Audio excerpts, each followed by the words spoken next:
Alden, short update. Yan, nilike pa nga ni Alden yung post ni Catherine sa kanyang Instagram. Yun, no? Napapadalas ang like ni Alden, eh. And pa nga ibang angulo kung saan yung lumapit si Alden kay Catherine para alalayan, pababa.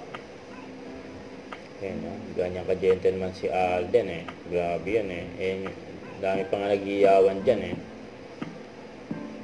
Ito, post ni Nate. And yung panghawak na nga ni Alden yung awards niya na box office king. Grabe yun. Yan pa yung video ni Alden, oh. Yan, outfit check. Yan yung outfit niya dyan sa box office entertainment awards. And speech ni Alden sa mga nakasama niya sa 5 Years in a Row. And sa akin pong very supportive at nakaparehang sa pelikula po na si William Montes. Para sa ito pa, Greg. Ayan, post ng Aldenatics. Ayan, mga fans ni Alden, oh. Kaya nakaka-accommodating si Alden, eh. Nag-iyawan pa ng mga fans ni Alden, oh. Sa backstage, may check pa nga sa cellphone si Alden, oh.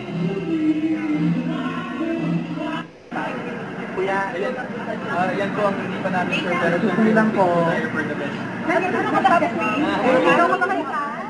Halatang umiiwas si Ate sa mga press, eh. Hanggang si Aden dyan sa kotse. Kasama niya dyan si Leisa. Iwasok na rin si Mama din. Bye, Alden! Bye! Huwag kalimutan mag-subscribe, click ang notification bell kung updated po ang Richard Reaction Vlog. Bye guys, team for what?